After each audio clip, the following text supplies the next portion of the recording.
خلق الإنسان علمه البيان نحمده ونصلي على رسوله الكريم اما بعد فاعوذ بالله من الشيطان الرجيم بسم الله الرحمن الرحيم رب اشرح لي صدري ويسر لي امري واحلل عقدة من لساني يفقهوا قولي۔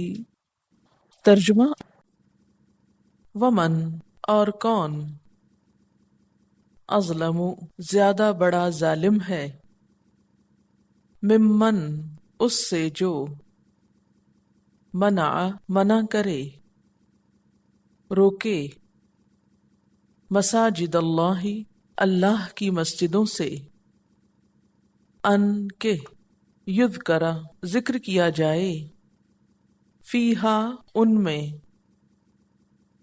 اسمہ نام اس کا، وسعی اور وہ کوشش کرے، فی میں، خرابہا ان کی ویرانی میں، اولئک یہی لوگ، ما کانا نہیں ہے، لہم ان کے لیے، ان کے، یدخلوہا وہ داخل ہوں ان میں، الا مگر، خائفین ڈرتے ہوئے، لہم ان کے لیے، فی الدنیا دنیا میں، خزیٌ رسوائی ہے،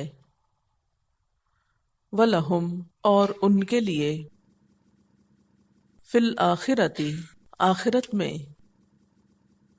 عذاب عذاب ہے، عظیم بہت بڑا،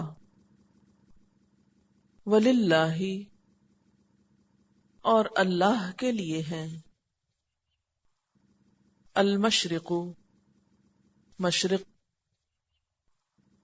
والمغرب اور مغرب، فَأَيْنَمَا تو جہاں کہیں، تولو تم منہ موڑو گے، فَثَمَّ تو وہیں، وجہ اللہ اللہ کی ذات ہے، ان اللہ بے شک اللہ تعالی، واسع وسعت والا ہے، علیم جاننے والا ہے۔ دوبارہ دیکھیے، ومن ازلم اور کون بڑا ظالم ہے، ازلم کس کے وزن پر، افعالو کے، کیا مطلب ہے، سب سے بڑا ظالم، ممن اس سے جو، منع کرے، روکے، مساجد اللہ اللہ کی مسجدوں سے، مساجد کس کی جمع ہے، مسجد کی جمع، مسجد کس کو کہتے ہیں، سجدے کی جگہ، نماز پڑھنے کی جگہ۔ اچھا، اب دیکھیے کہ یہ جو لفظ گرجا ہے نا، یہ بھی اس سے ملتا جلتا ہے، مسجد سے، گر جا یعنی عاجزی اختیار کر، سجدہ کر، وسجد، اصل عبادت کیا ہے، اللہ کے آگے گر پڑنا، ظاہری طور پر بھی اور معنوی طور پر بھی۔ مساجد اللہ اللہ کی مسجدوں سے، ان کے یذکر ذکر کیا جائے، یاد کیا جائے، فیہا ان میں، اسمہ اس کا نام، وسعی اور وہ کوشش کرے، سین این یہ سعی، دوڑ دھوپ کرنا، حج کے موقع پر بھی سعی کی جاتی ہے نا، لیس للانسان الا ما سعی، یہ بھی سن رکھا ہوگا آپ نے۔ تو سعی کا لفظی معنی ہوتا ہے بھاگ دوڑ کرنا، کوشش کرنا، فی خرابہا ان کی خرابی میں، عربی میں اس کا معنی ہے ویرانی، ظاہر جو چیز خراب ہو جائے، جو جگہ خراب ہو جائے، بس اس کی طرف پھر کسی کی توجہ نہیں رہتی۔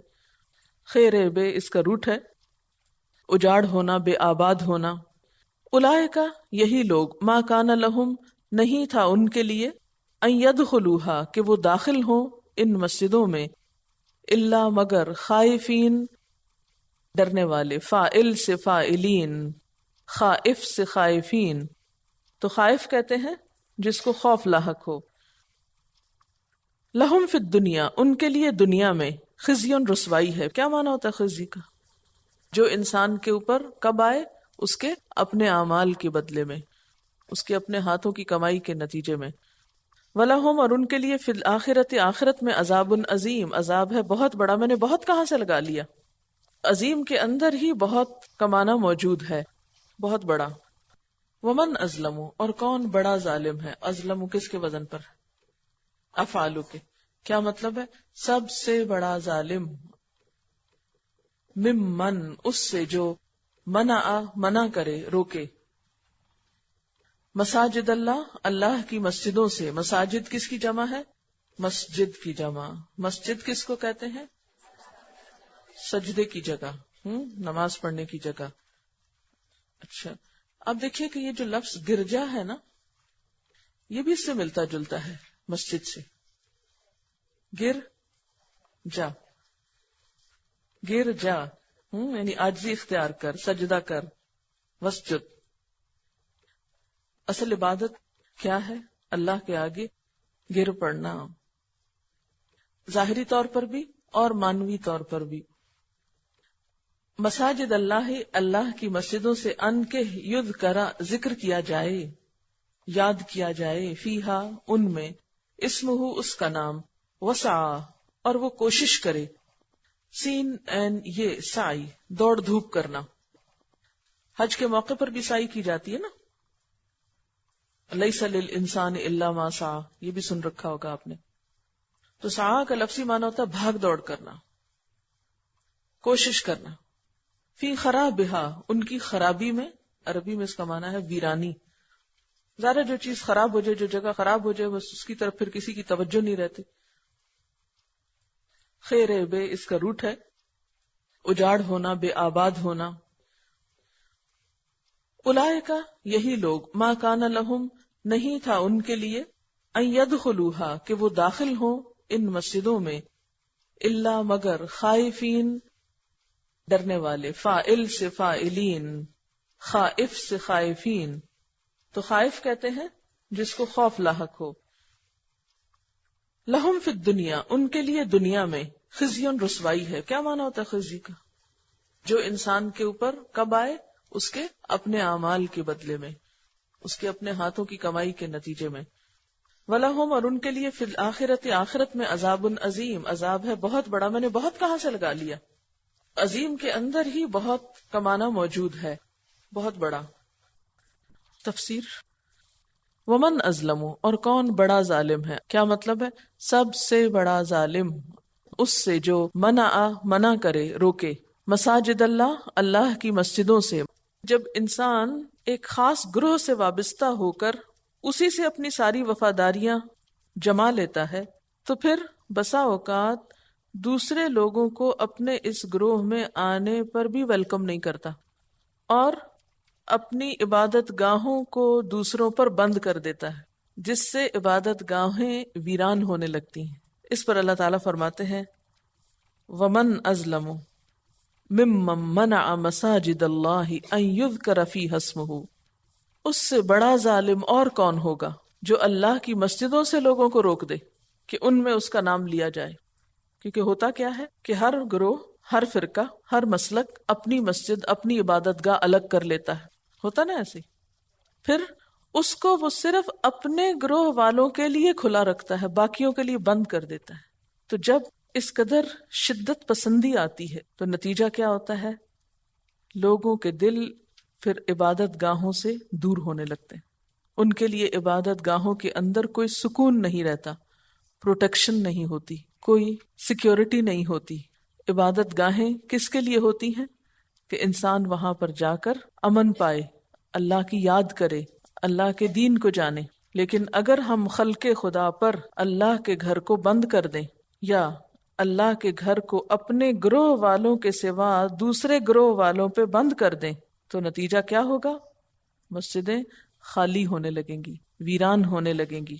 اسی لیے اللہ تعالیٰ فرماتے ہیں، وَمَنْ أَظْلَمُ مِمَّن مَنَعَ مَسَاجِدَ اللَّهِ، اس سے بڑا ظالم کون ہے جو لوگوں کو اللہ کی مسجدوں سے روکے، منع کرے، أَن يُذْكَرَ فِيهَا اسْمُهُ، کہ ان مسجدوں میں اللہ کا نام لیا جائے۔ یہ مسجدیں ہوں عبادت گاہیں ہوں، ان کا مقصد کیا ہے کہ لوگ اللہ کے نام کے لیے اس میں اکٹھے ہوں، لیکن اگر اللہ ہی کے بندوں پر ان کو بند کر دیا جائے تو اس سے بڑا ظلم کوئی نہیں ہو سکتا۔ وَسَعَىٰ فِي خَرَابِهَا، اور وہ ان کی ویرانی کے لیے بھاگ دوڑ کرے، یعنی بظاہر تو وہ مسجد کا بڑا خادم ہے، لیکن اپنے رویے سے مسجد کو ویران کر رہا ہے، اپنی بے جا شدت اور سختی کی وجہ سے، نفرت اور تعصب کی وجہ سے، دوسروں کے ساتھ عداوت کی وجہ سے۔ مسجد کیا ہوگی؟ اس میں نمازی تھوڑے ہوں گے، اس میں اللہ کا نام کم لیا جائے گا، اس میں اللہ کا دین سیکھنے والے کم ہوں گے۔ تو یہ نفرت کو عام کر کے ہم نے کیا کیا؟ مسجدوں کو ویران کر دیا۔ اولئک، یہی لوگ، ما کان لہم، ان کے لیے جائز نہ تھا، ان کو زیب نہ دیتا تھا، کیا؟ ان یدخلوہا، کہ وہ داخل ہوں اس میں، الا خائفین، مگر ڈرتے ہوئے، مگر خوف کرتے ہوئے۔ انہیں تو مسجدوں کے اندر جاتے ہوئے خدا کا خوف لاحق ہونا چاہیے تھا، کیونکہ جس کے اندر حقیقی معنوں میں اللہ کا خوف ہو وہ ایسا کام نہیں کر سکتا کہ کسی دوسرے کو مسجد سے روکے۔ وہ تو ہر آنے والے کو ویلکم کرے گا۔ جو یہ کرے، کیا کرے؟ اللہ کی مسجدوں کو اللہ کے بندوں پہ بند کرے، ان کو ویران کرے، ان میں عاجزی کے ساتھ داخل نہ ہو، ایسے لوگوں کا انجام کیا ہے؟ لہم فی الدنیا خزی، ان کے لیے دنیا میں بھی رسوائی ہے۔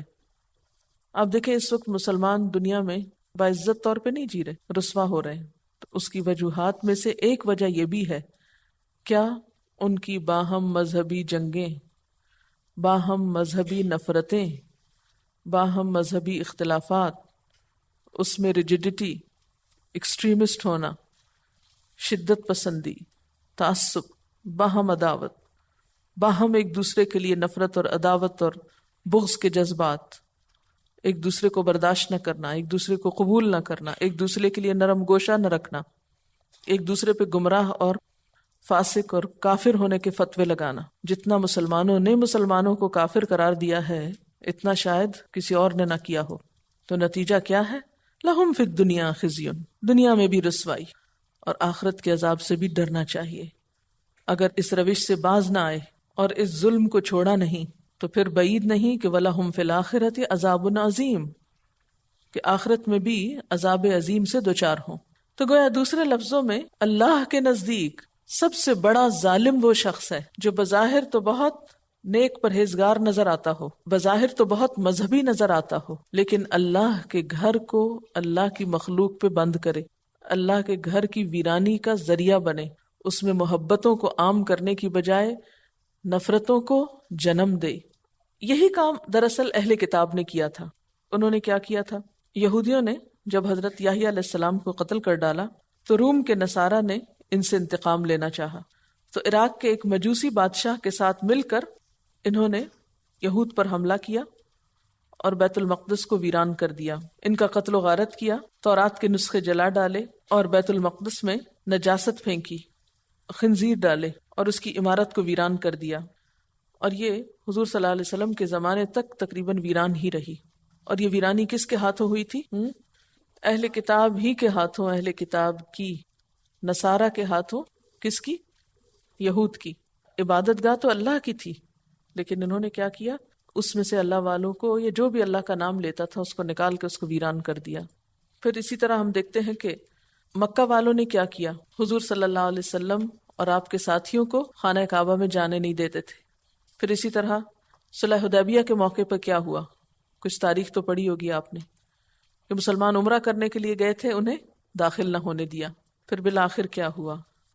لہم فی الدنیا خزی، انہیں دنیا میں رسوائی ملی۔ کفار مکہ کا اقتدار 8 ہجری میں ختم ہو گیا، مکہ فتح ہو گیا۔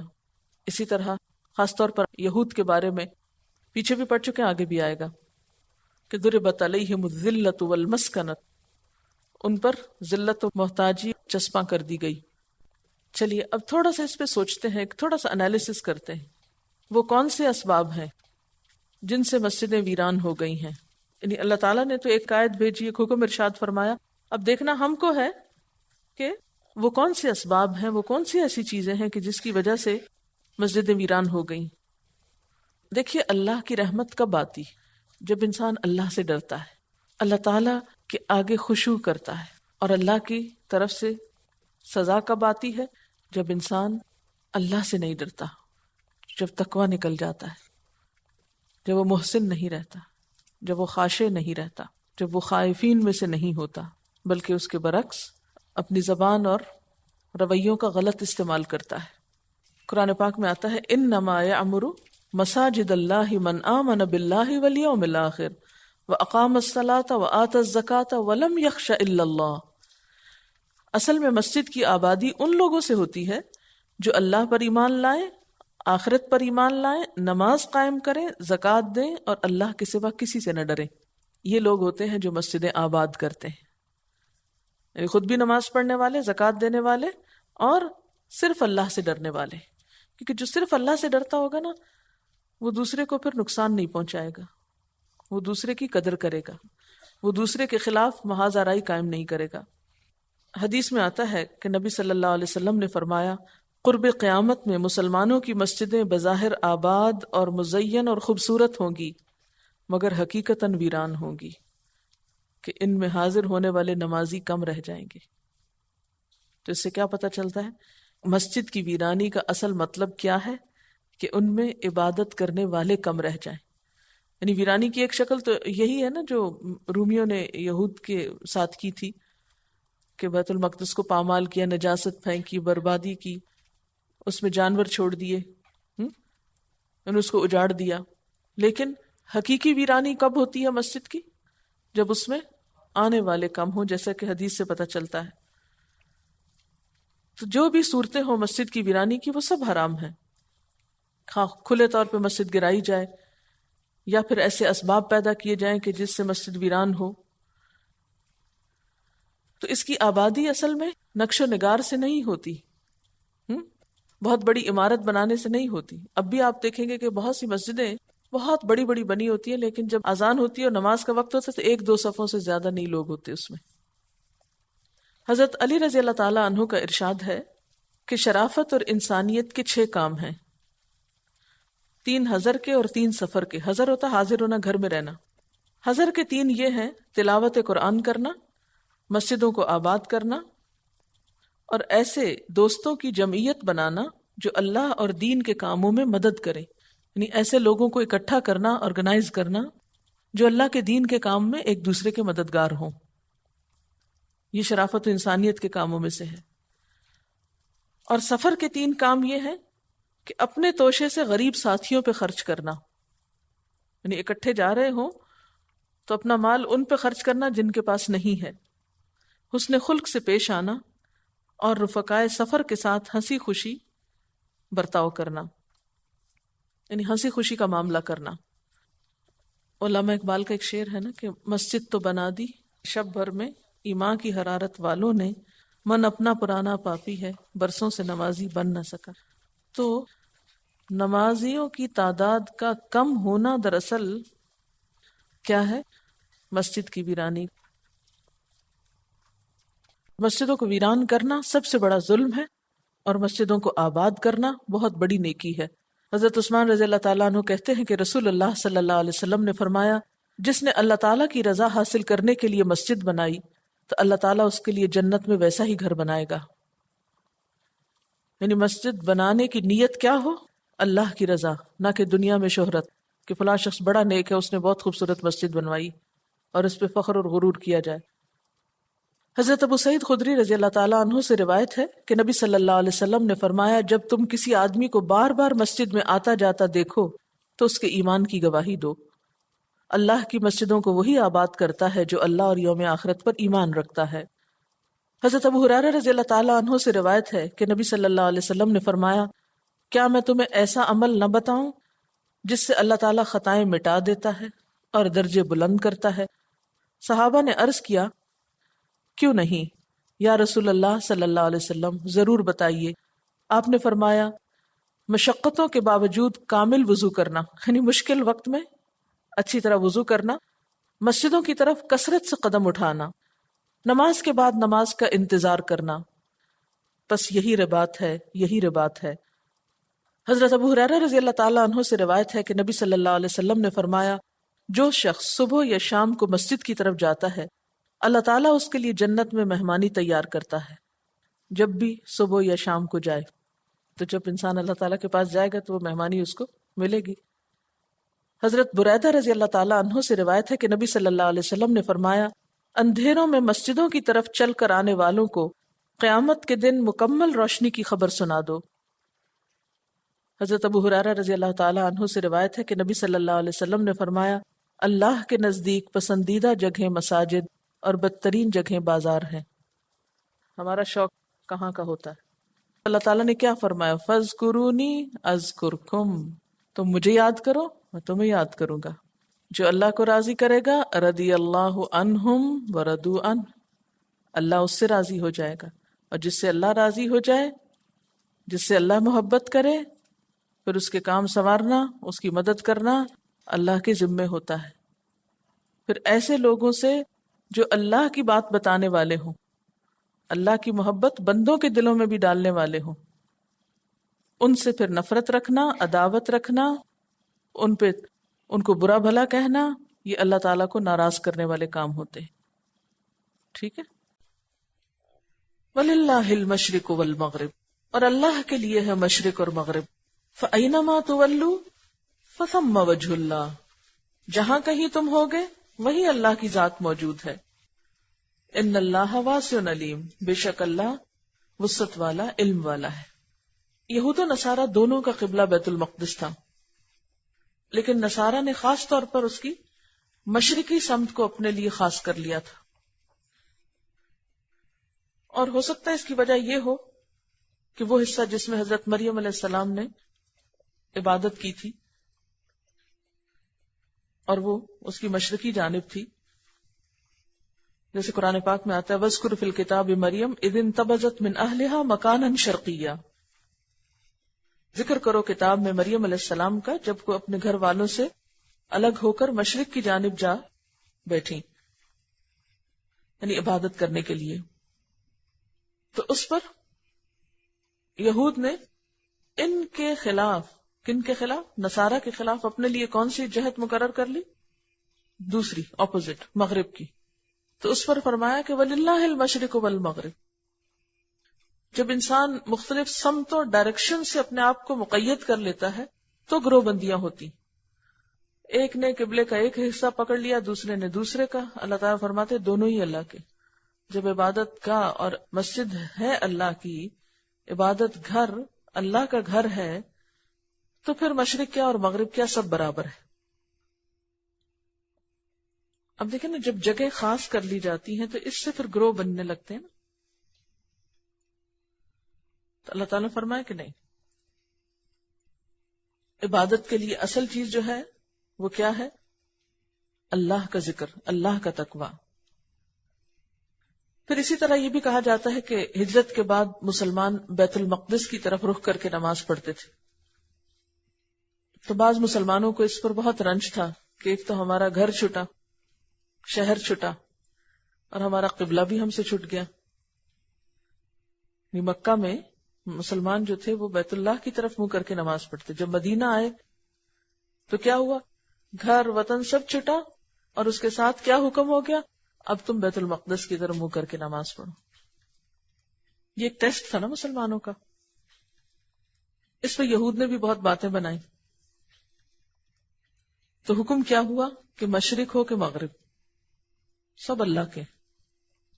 جس کا مقصود اللہ کی ذات کو پانا، اس سے کوئی فرق نہیں پڑتا کہ اس کا منہ کس طرف ہے. یہاں سے ایک اور بات بھی پتہ چلتی ہے کہ جہاں قبلے کا تعین نہ ہو سکے وہاں پر کسی بھی طرح منہ کر کے نماز پڑھی جا سکتی. یعنی جہاں تو پتہ ہو کہ قبلہ کس طرف ہے وہاں تو قبلے ہی کو فالو کرنا چاہیے. لیکن جہاں پتہ ہی نہ ہو، مثلا آپ کسی نئے شہر یا نئی بستی میں جاتے ہیں، بادل ہے، سورج کا رخ نہیں پتہ چل رہا، یا رات کا وقت ہے، پتہ نہیں چل رہا کہ کس طرف کو منہ کرنا ہے، تو جدھر بھی منہ کر لیں گے نماز ہو جائے گی.